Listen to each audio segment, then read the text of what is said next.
Good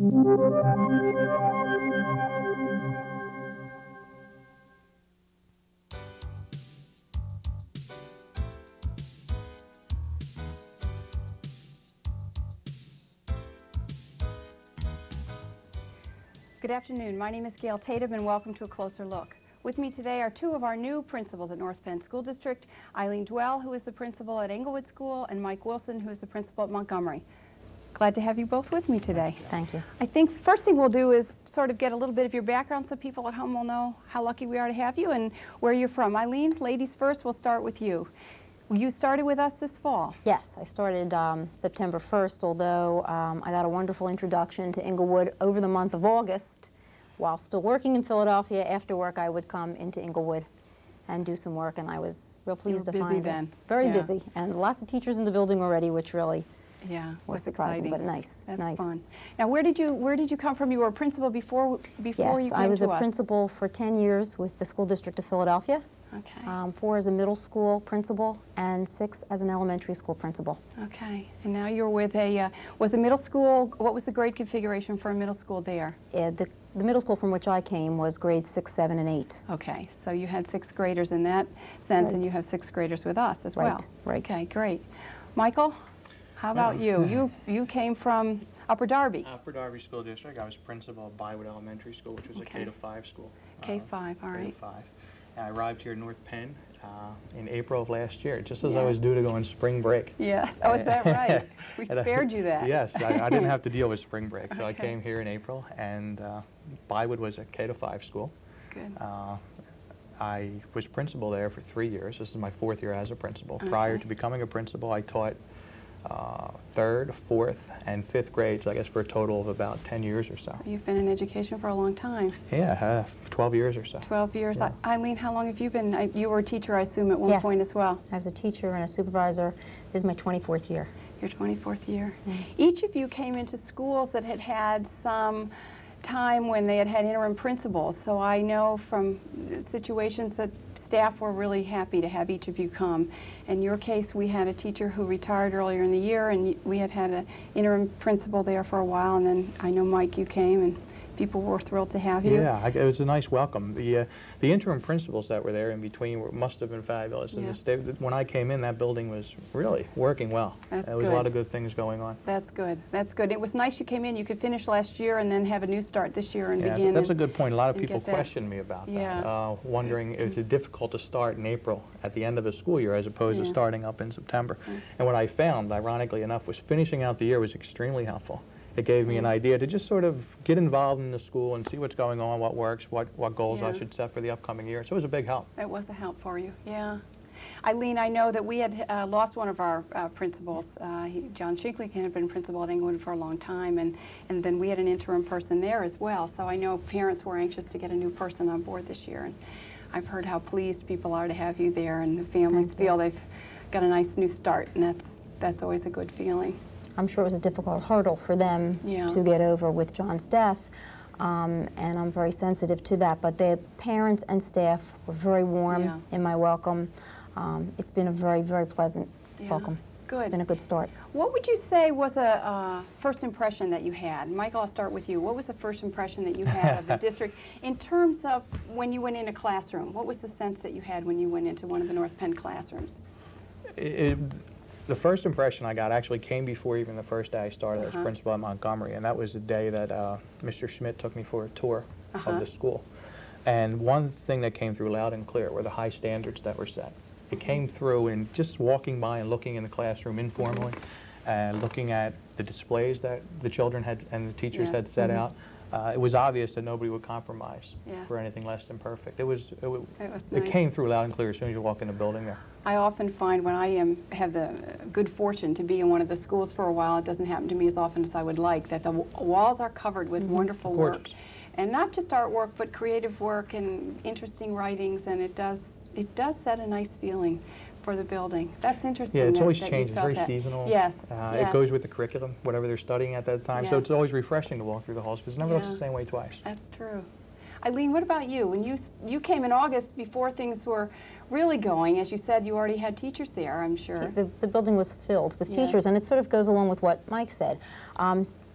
what impressed me was two things: how well the teachers worked together, and how busy they were in the month of August when they didn't even need to be there setting up their rooms, because they take a lot of pride in their craft of teaching, and take a great deal of pride in the displays of student work and getting all of that backdrop ready, so that when school opened and that first day of school felt like we had all been there for some time. That's nice. So there's this wonderful feeling about instruction, that we're very serious about instruction, that it's a pleasant experience for kids, that teachers are very committed.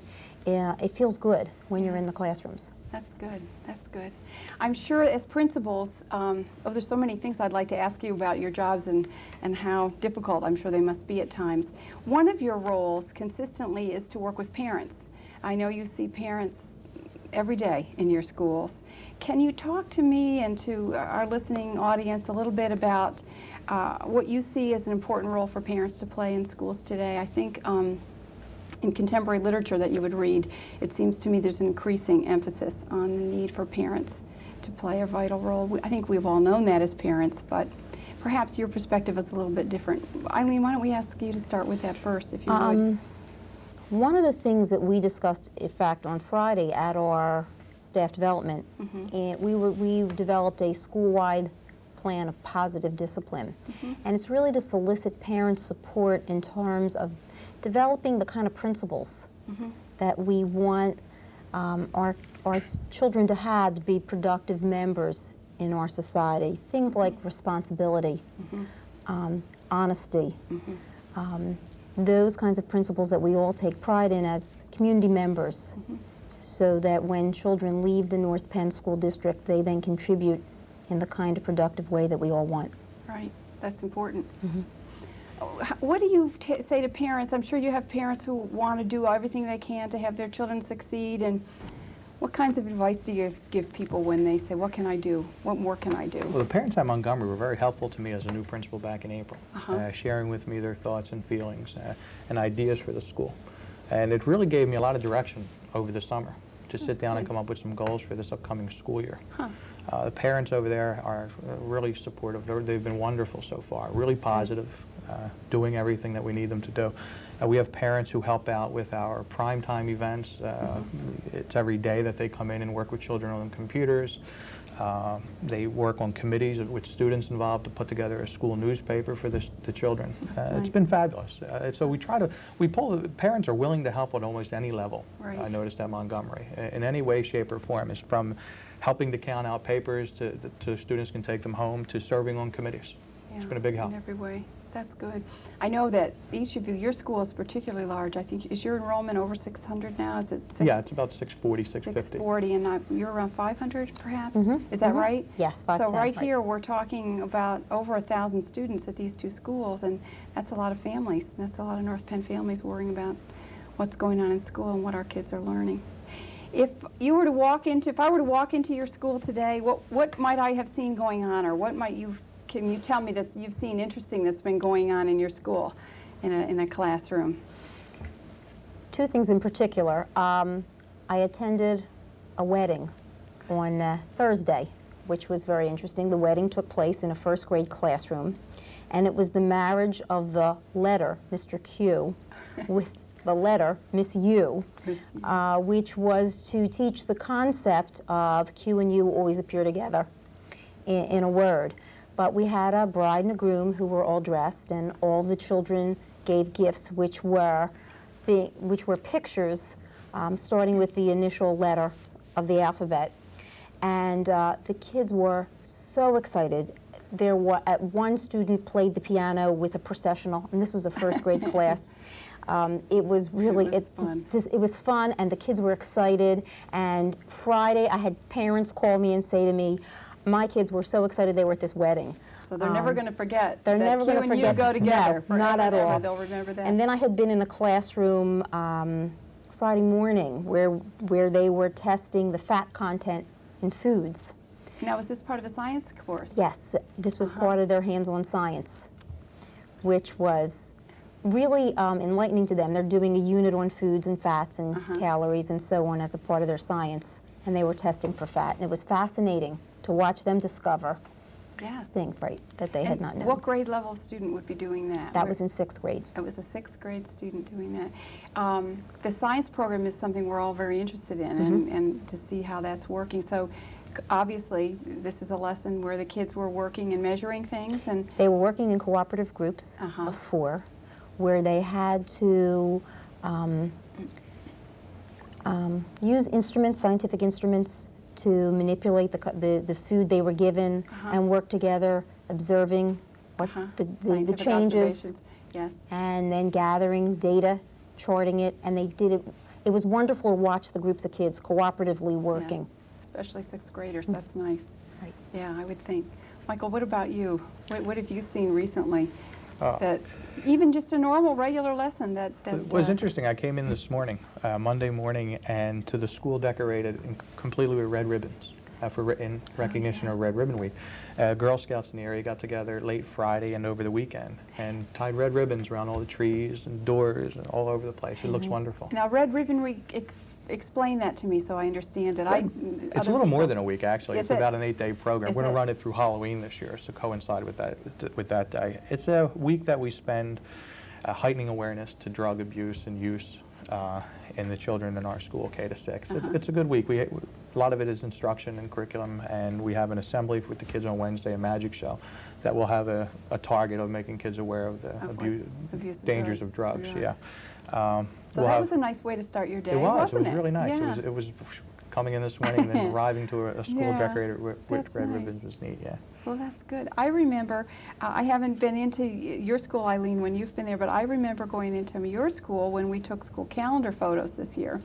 And you were very helpful and directed us to a classroom of students who you talked with about, I think, briefly when you walked in the room about the hockey games. It was the end of the hockey playoffs. And I remember the kids and you interacting and seeing how thrilled they were to see you walk in the building. Do you find, walk into their classroom, do you find students still react, the younger ones, when the principal comes into the classroom with that sense of, yeah, I try to get away from that. You hear a lot of times the idea of principal was always somebody who the kids feared, or you never get to go to you should never end up in the principal's office. And I think I'm trying to change that. It shouldn't be that way. These kids weren't afraid of you, but they respected you. It was very nice to see. Yeah, that's the type of relationship I like to establish with the children. That's good.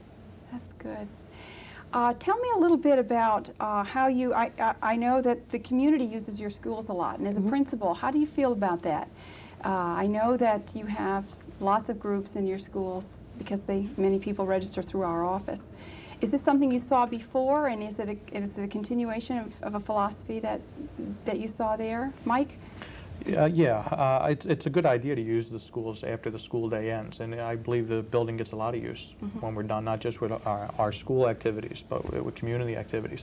It's a great facility over there, and if it can be used by the community, that's super. We're happy to have it. And it's used a good number of nights a week. That's good. It certainly is a district philosophy. You find the same to be true? Absolutely, and I think that it's important that the school be open to the community.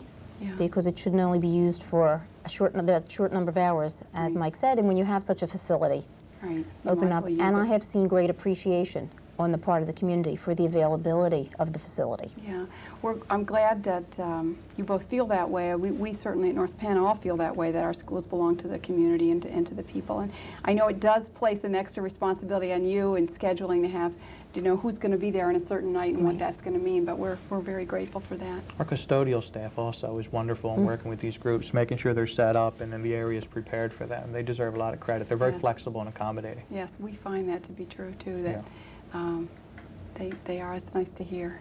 Well, we're going to take a break for a few minutes. We'll be back in a few minutes. We're going to take a break, and we'll come back and talk some more to Eileen Twell, who's the principal at Englewood, and Mike Wilson, the principal at Montgomery Elementary. We'll be right back.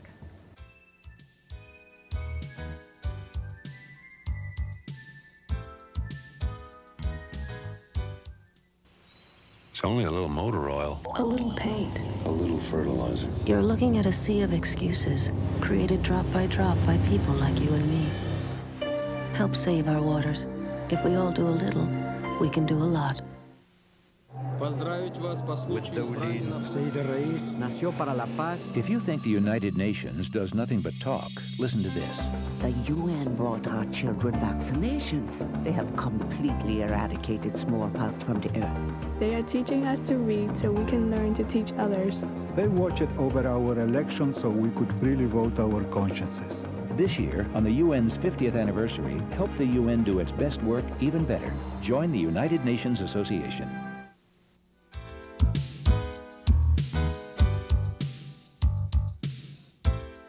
Welcome back to A Closer Look. I want to continue my conversation that I'm having with Eileen Dwell, who is the principal at Englewood Elementary School, and Mike Wilson, who is the principal at Montgomery Elementary School. Let's talk a little bit about teachers. I certainly know many people who teach in the school district and have great respect for their abilities, and you're both coming from school districts which are different from ours. Can you give me some sense of how you feel our teachers are in terms of the training and support that they receive? Eileen, we'll start with you. One of the things that impressed me a great deal when I arrived here in North Penn just 6 weeks ago was the program which is termed Cycle A. It's like a cycle of what I call renewal, teacher renewal. Every 3 years, teachers kind of self-assess themselves and identify an area that they think they need to improve after conferencing with the principal. And we develop goals together and an action plan. And it has been wonderful to watch after they leave how the collegial network works between them to develop their skills, and they have come back to me to ask for more information, and the informal things that happen away from this plan, they're very committed to continually improving themselves. So I've been very impressed with that. That's great. And they obviously feel supported, and they support each other with this. Absolutely. That's wonderful. Mike, do you find the same thing to be true? Yeah, I find the same thing. I like the goals that I've seen the teachers set up. They're very research-based. And I'm thinking back to a meeting I had with a Cycle A teacher a couple weeks ago, and came in with the whole packet of research that he had done over the summer in preparation for this goal. And began to network with other teachers, and you see them in the morning meeting about this goal and how they can attain it. So it's really neat. Last year we had a group of teachers who went through a goal related to conflict resolution and peer mediation. Everyone was so impressed with their outcomes and their research that it's something that we all are pursuing this year as a school. So it does. It has an impact not only just on that teacher, but in many cases the school as a whole. Just so I want to clarify this for other people and make sure my own understanding is clear as well. And this is just an ongoing kind of review of keeping yourself fresh and current on things that you're teaching and making sure that you're the best you can be. Rather than to have necessarily an area that's severely weak in any way. It's just simply a way for people to stay on top of their material and be better teachers. Right, and to stay fresh. Continually look at teaching as an art that you refine. And the teachers will just identify a particular technique that they are not weak in, but they say, you know, gee, that's going to be a goal for myself. I'm going to continually improve. Isn't that nice? And it's wonderful to see, because you know that when a teacher comes out of college, they've got all the freshest of ideas, and it allows the teacher who's not been in the college classroom to be able to go back and take that opportunity. So that I feel overall that the staffs within the schools of North Penn School District are really teachers who are in the forefront of what's happening, because as Mike said, teachers go back into the research, teachers network. And the other nice thing that happens is it's heavily supported by our district staff. So that if teachers, they have no problem calling the reading supervisor and saying, Carol, what can you do for us in this area? There are 4 of us working on this. Can we work together with you? And she'll do things for them. That's wonderful. So the district is very supportive of the process, so the teachers are not out there alone doing it. Yes, that's wonderful. I know we have had in the past a very strong induction program so that new teachers get a sense of how to begin and that they have someone who helps them in their school. And have you seen that? Do you each have new teachers in your school this year? I have 4. You have 4. How about you? You just have a couple? 3 or 4. 3 or 4 as well. With some background and experience. 3 or 4. And does that work well? Do you find this process working well? Yeah, definitely. It really relaxes them, and they know that there's a support staff in place for them. And it starts even before the beginning of the school year with some orientation over at the administration building. And back at school, we have a building support team set up for each new person, and that support team may include their mentor, myself, and other people in the school. Topics of discussions may include things as conferences, curriculum, pacing of the curriculum, etc. New teachers need all that, and they need all that support, and they need to know it's there. Right. And they really do take advantage of it. That's wonderful. So that helps them get up and running even faster, There's doesn't a it? real good support Yes. network in North Penn School District. That's I've even good. seen, as a principal, there's been a good support network. And my for you as colleagues well. have been wonderful. Yeah. Yes, you are each part of 13 elementary principals who meet with some regularity and share your thoughts and concerns and expertise, don't you? Yes. Yes, that's good. Sometimes longer than we have to. But we do. That's good. That's good. And that's been helpful? Very, Yeah. very. That's good. And even just, I mean, they're always there if you need to pick up a phone and have a question, anything. They're wonderful communication. I'm sure even though you each were experienced principals in your own situation, when you enter a new situation, there's new ways of doing things and new rules, if you were, and it takes a while to learn the ropes, doesn't it? And just get settled and all that. I have a mentor principal who's one of our principals here in the district, and the nice thing was, before I came on officially in August, I received a phone call from her. Oh, that's nice. So I felt a very warm reception from me personally from my colleagues. Right. And it's been very nice because we check in with each other regularly, and it's been the elementary principals as a group I found to be very warm and receptive. I had heard of an assembly program that I didn't know if Mike heard about, so I said I went ahead and ordered a program for you. I have to check with you if it even came yet. That maybe we could share. Yes. So I feel it's very easy for me to do that, to make the assumption that, he'd like that because it seems like it makes good sense for our schools. That's good. So that helps everybody. Oh, yeah. I want to ask you each a little bit about our language arts programs in the schools. We all feel that we have a good reading program, but there are lots of pieces to it. It's more than just the book and the reading book in the classroom. And perhaps you can share with all of us a little bit about what does it mean? What does language arts mean? And how is it reinforced in the school? Eileen, you want to start first with that? First, let me just say that in the school, the pivotal person at Inglewood is our reading specialist, who is really excellent, and the teachers come to rely upon for coordinating all of the activities of not only reading, but writing and listening and speaking, and all of the components within each of those. And she coordinates all the activities because it doesn't only happen in the classroom. Our home and schools are very active in what Mike referred to before as primetime reading, which is an evening activity where kids come together and we count the number of pages, and they have a flashlight and they bring their sleeping bags, and we do it on a theme by grades. This is primetime reading as opposed to primetime television. Correct. Right? And Correct. So this and is during the primetime hours. It's a lot of fun. That's right. During the primetime hours, you can pick up a book instead of putting on turning on the television. Sorry, I just wanted to clarify that And point. she also coordinates guest readers that come into our classrooms to read to students, our young authors reception that we have every year here in North Penn. So there are lots and lots of ongoing activities. The staff relies upon the reading specialist for leadership to make sure that when we're instructing reading, we're using the best techniques. If we don't only use the Basel kind of textbook, but we use trade books, which are books that we buy in bookstores that are good pieces of literature, quality pieces of literature that have won awards, that we expose our children to reading as a pleasurable activity that takes us to other times, other lands. So it's good. You find obviously the same to be true in your school, I guess. Yeah, I see a lot of language arts spread throughout the day. Just because it's science or social studies time doesn't mean that children aren't reading and writing and developing language arts. I think one program that I see this year, Reading Recovery.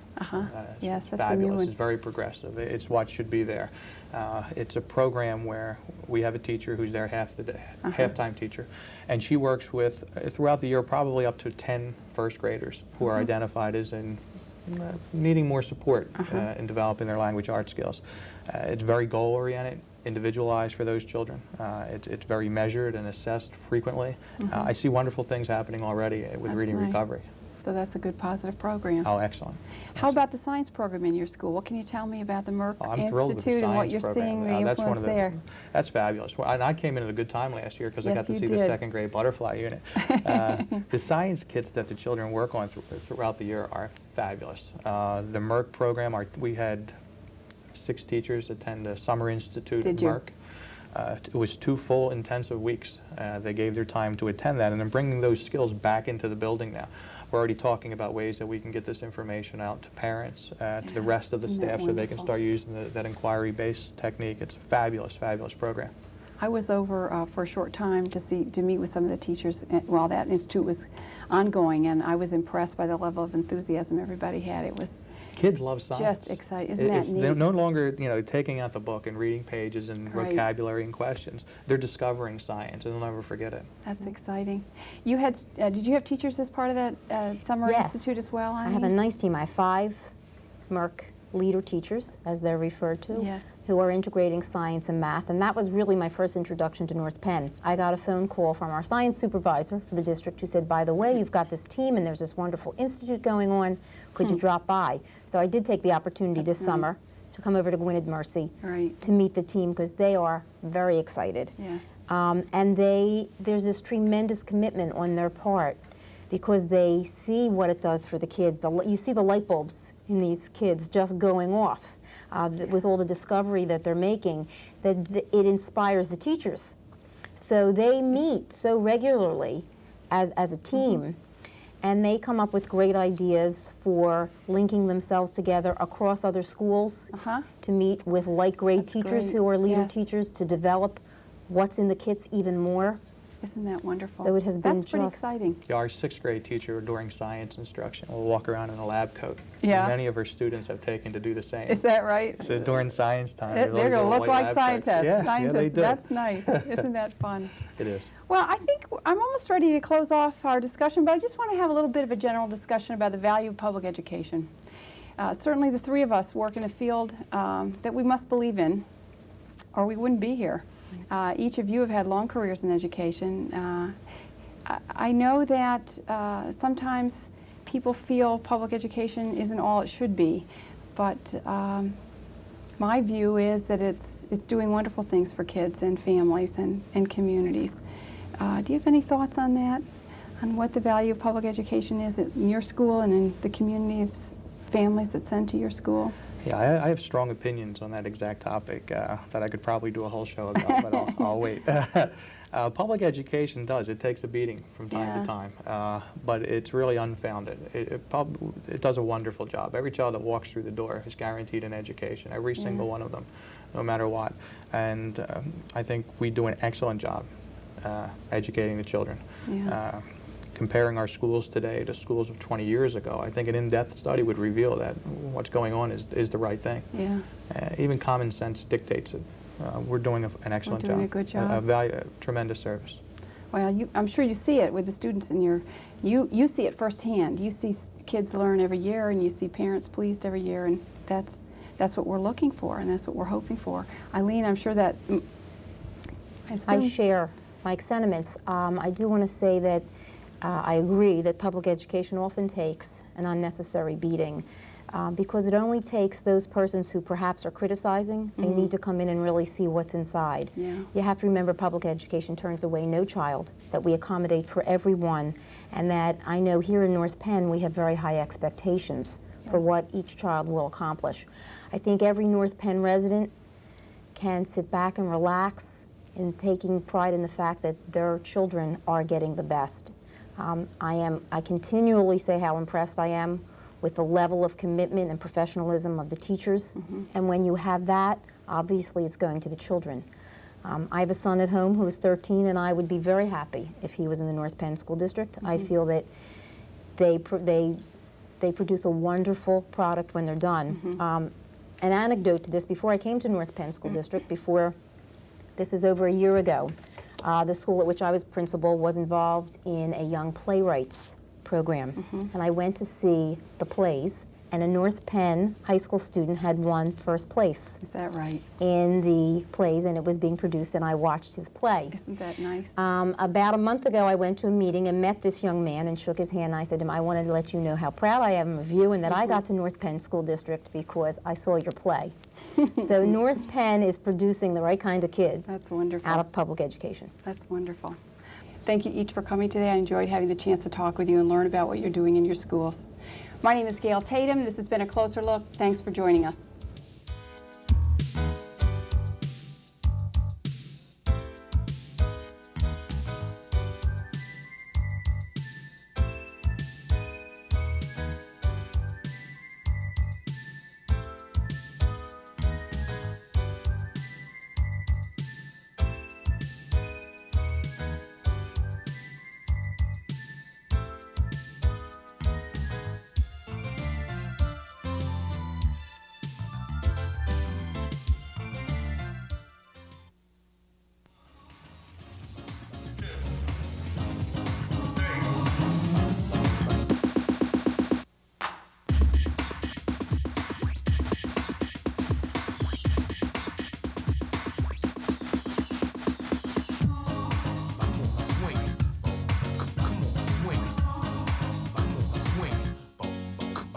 swing.